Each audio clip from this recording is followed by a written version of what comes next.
জন্য দেখবেন আল্লাহ বিশ্বাসী নন, এরা কি করে সমকামিতাকে প্রমোট করে, ঠিক কিনা জোরে কোন?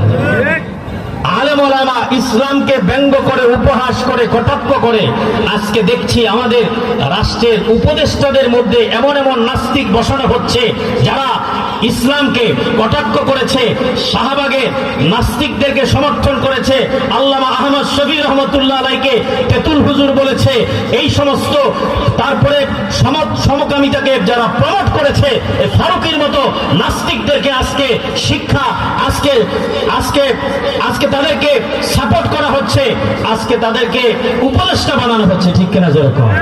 বাংলাদেশের মুসলমান এই সমস্ত নাস্তিক মুরতাদদেরকে উপদেষ্টায় দেখতে চায় না। উপদেষ্টায় থাকবে যারা আল্লাহে বিশ্বাসী, কোরআনে বিশ্বাসী। 95% মুসলমানের দেশে